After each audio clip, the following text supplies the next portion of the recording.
আলহামদুলিল্লাহ। আজ আমরা জানাবো জর্ডানের সেই ঐতিহাসিক আজলুম দুর্গের রোমহর্ষক কাহিনী। সুলতান সালাউদ্দিন আইয়ুবের সমর কৌশলী আর বীরত্বের এক নীরব সাক্ষী। 12 শতকের ক্রুসেডারদের রুখে দিতে এবং পবিত্র ভূমি জেরুজালেমকে রক্ষা করতে এই দুর্গটি ছিল ইসলাম ইতিহাসের এক গুরুত্বপূর্ণ ঘাঁটি। বিসমিল্লাহির রহমানির রহিম। আসসালামু আলাইকুম। লাইফ মদিনা হতে স্বাগত। সুধী দর্শকবৃন্দ, উপস্থিত আছি আজলুম সহ আজলুমের বিখ্যাত সালাউদ্দিন আইয়ুবী যে কেল্লা, সেখানে দাঁড়িয়ে আছি। এটা জর্ডানের সর্বোচ্চ স্থান। আমার চারিদিকে প্রচন্ড রকমের ঠান্ডা বাতাস এবং চারিদিকে যে ওয়াদি, সেই ওয়াদি এখান থেকে অবজার্ভ করা যেত, দেখা যেত। একদম ফিলিস্তিন থেকে শুরু করে যে রাস্তাটা ছিল হেজাজের দিকে, সেই রাস্তাতে যারা যাতায়াত চলছি জর্ডানের আজলুম শহরে। জর্ডানের রাজধানী আম্মান থেকে প্রায় 73 কিলোমিটার উত্তর পশ্চিমে এই জায়গাটি। বিশাল পাহাড়ের চূড়ায় এই দুর্গের অবস্থান। এটিকে শুধু একটি দুর্গ বললে ভুল হবে, বরং এটি ছিল 12 শতকের এক অত্যাধুনিক নজরদারি চৌকি। চারিদিকে সার্বক্ষণিক নজর রাখা যেত পশ্চিমের জর্ডান উপত্যকা এবং ক্রুসেডারদের দখলে থাকা বেইসান এলাকা। অন্যদিকে এই পথ দিয়েই চলত দামেস্ক ও মিশরের মধ্যে গুরুত্বপূর্ণ বাণিজ্যিক কাফেলা। সুলতান সালাউদ্দিনের যোগ্য সেনাপতি ইজ্জুদ্দিনের উসামা 1184 সালে এই দুর্গ নির্মাণের নির্দেশনা দেন। এর মূল লক্ষ্য ছিল ক্রুসেডারদের বলভেয় দুর্গের মোকাবিলা করা এবং স্থানীয় বিদ্রোহী গোষ্ঠীগুলোকে নিয়ন্ত্রণ রাখা।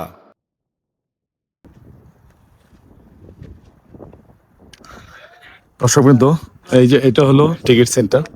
টিকিট সেন্টার থেকে টিকিট কাটলাম। এটা হলো 3 জিডিতে টিকিট কেটে এখানে সিকিউরিটি চেক, এরপরে আমরা উপরে যাব। দর্শকবৃন্দ, দুর্গের পাদদেশে, দুর্গের উপরে আমরা দাঁড়িয়ে। এমন একটি জায়গায় এই দুর্গটা তৈরি করা হয়েছে যেখান থেকে স্ট্র্যাটেজিকভাবে উপর থেকে সব দিক নজর দেওয়া যায়।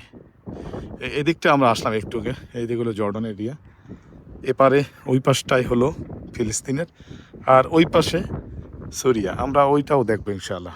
গুরুত্বপূর্ণ পাহাড়ের উপরে সর্বোচ্চ পয়েন্টে এই কেল্লাটা ছিল এবং এই কেল্লার চারিদিকে অনেকগুলো ওয়াচ কিপিং টাওয়ার, আমার পিছনে একটা ওয়াচ কিপিং টাওয়ার। আর কেল্লায় প্রবেশ করার জন্য দেখুন এখানে ট্রেন ছিল। পাহাড়ের প্রাকৃতিক পানি এখানে জমা থাকতো। ব্রিজটা কিন্তু ছিল না। ব্রিজটা যখনই আক্রমণ হতো ব্রিজ সরিয়ে দিত। অতএব এটা খুবই সেফটি একটা এবং জায়গা ছিল যেখানে সহজে কেউ এই কেল্লাকে আক্রমণ করে কাবু করতে পারতো না। জায়গাটা ভৌগোলিকভাবে খুবই এমন একটি জায়গা যেটা আমরা জানি সিরিয়া, জর্ডন এবং ফিলিস্তিন এবং কুদস সবকিছু এখানের কাছাপাশে।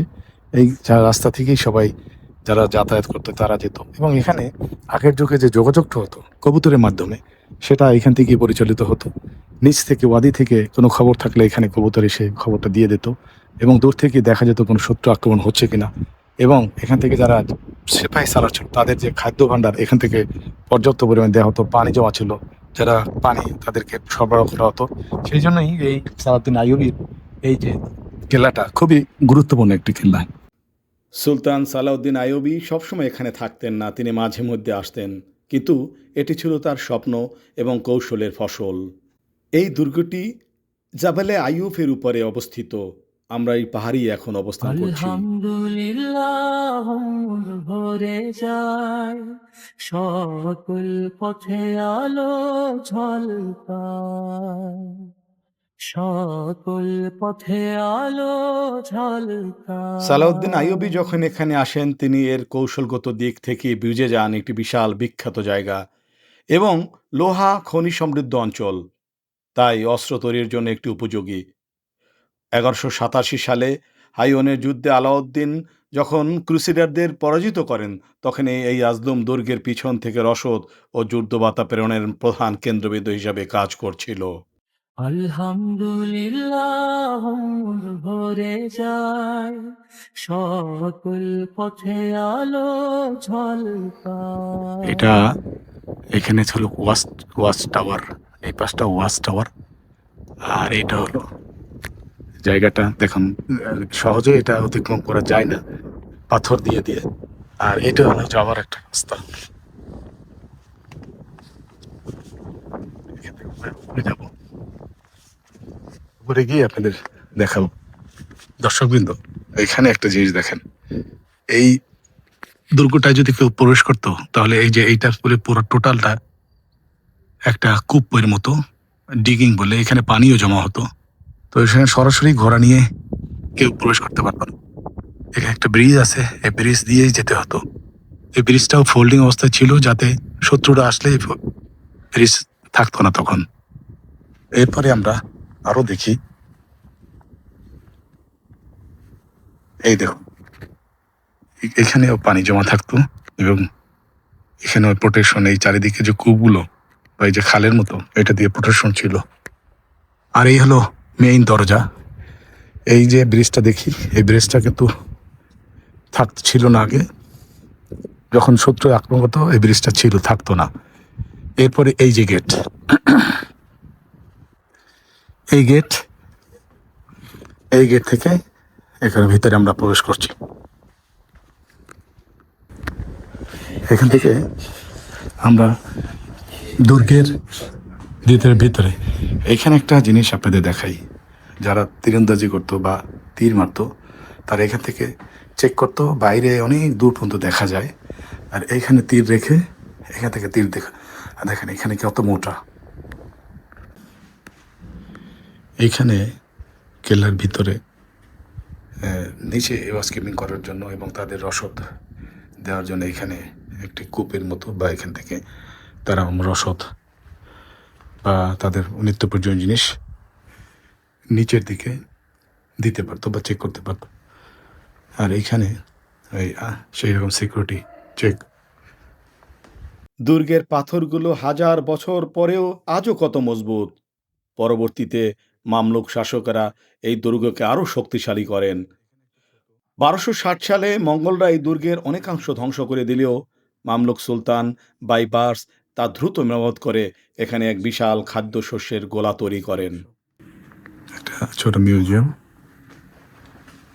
এখানে একটা ব্যাপার লক্ষ্য করছি, দেখুন সেই আমরা আগেও অনেক জায়গায় দেখিয়েছি, আগের জগৎ যে পেইন্টগুলো সেটা পাথর দিয়ে তৈরি করতো, সেগুলো এখানে এক এক করে সাজানো আছে। এই যে আর একটা, এই যে পাথরগুলো আমরা দেখি, এই পাথরগুলো ছিল কামান কামান যাওয়ার জন্য, কামানের ভিতরে যে গোলা, সেই গোলার ভিতরে বারুদ রেখে এগুলোই কামান হিসেবে ইউজ করতো। এই যে এগুলো কামানের, মাশাআল্লাহ খুব সুন্দর একটা। এই কেল্লার ভিতরের উপরের ওয়ালটা আমরা দেখছি। দর্শকবৃন্দ, এই যে করিডোরটা আমরা দেখছি, এইখানে কৃতদাসের বাজার ছিল। এদেরকে এখানে বসিয়ে রাখতো এবং যার মতো তাদেরকে খরিদ করা হতো। পরবর্তীতে ইসলামিক যে আমলের শেষের দিকে এই কৃতদাস প্রথা তখন থাকে না, কিন্তু এই দুর্গের প্রথম দিকে কৃতদাসদের এখানে কেনা বেচা হতো। আমরা কিছুক্ষণ আগে যে গোলা বারুদগুলো, যে দৃশ্যগুলো সেটা দেখিয়েছি, এটা আবার একটু দেখাচ্ছি আমি। গোলা বারুদের যে গাড়িটা এরকম ছিল, আর এই যে গোলা বারুদটা দেখি আমরা, এই যে এর ভিতরে বারুদ রাখা হতো, রেখে এই মেশিনের মাধ্যমে মেকানিক্যাল টাইপের, স্প্রিংয়ের মাধ্যমে মেকানিক্যাল টাইপের, প্রথমে কাঠের পরে লোহার, এই সব গোলা বারুদ এইগুলা নিক্ষেপ করা হতো কোনো কিছু আক্রমণ করার জন্য। সেই গোলা বারুদের রুমটা এখানে আছে।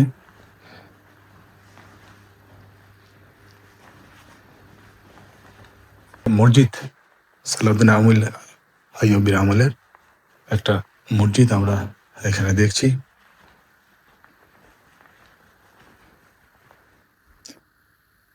পানির একটা ব্যবস্থা, পানি ধরে রাখার একটা ব্যবস্থা ছিল পাথরের ভিতরে। আমরা জানি যে এখানে কখনো পানি মানে জুয়ে না, পানি জমা থাকে, তো এইসব জায়গায় পানি জমা করার একটা ব্যবস্থা ছিল, যাকে আমরা ট্যাঙ্ক বলি। আলহামদুলিল্লাহ ভরে যায়, সকল পথে আলো ঝলসায়। আমরা একটু আগে এই দেখুন, এই গ্যাপের ভিতর থেকে মানুষ প্রবেশ করা যায়, আর উপর থেকে তাদেরকে প্রতিহত করার জন্য এখানে একটা এন্ট্রান্স জায়গা রাখা হয়েছে, যেখান থেকে তাদেরকে প্রোটেকশন করা যেত।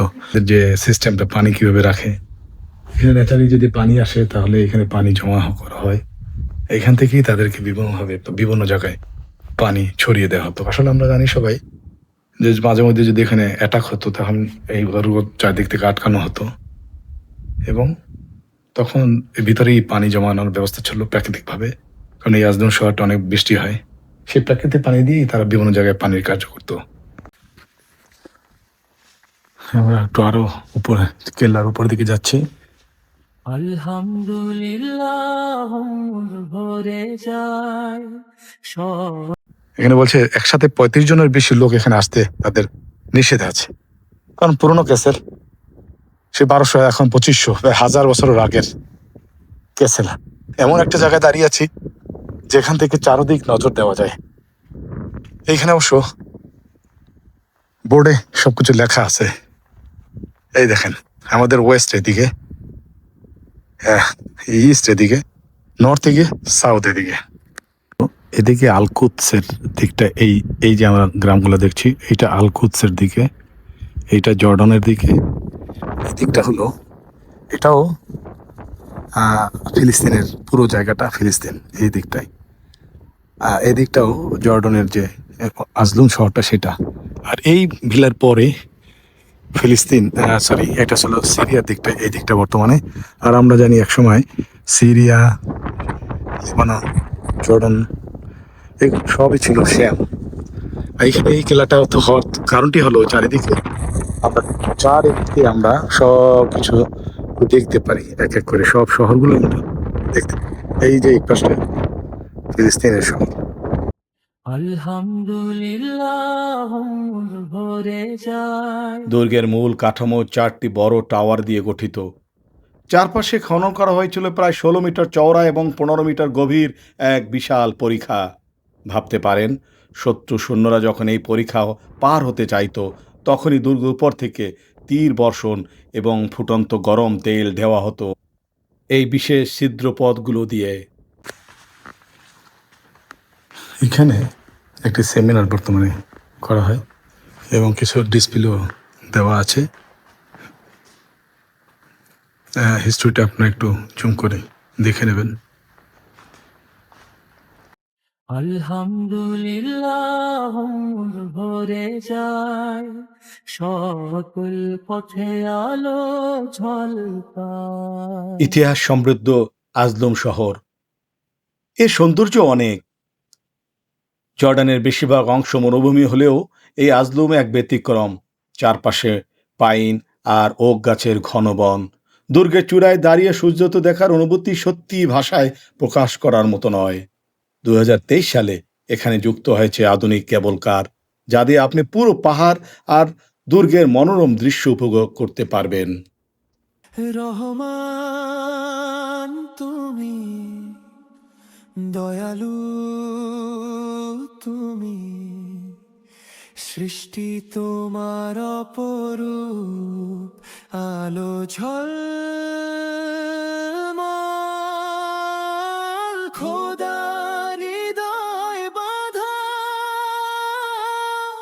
তোমার কাছেই জানাই সমর্পণ।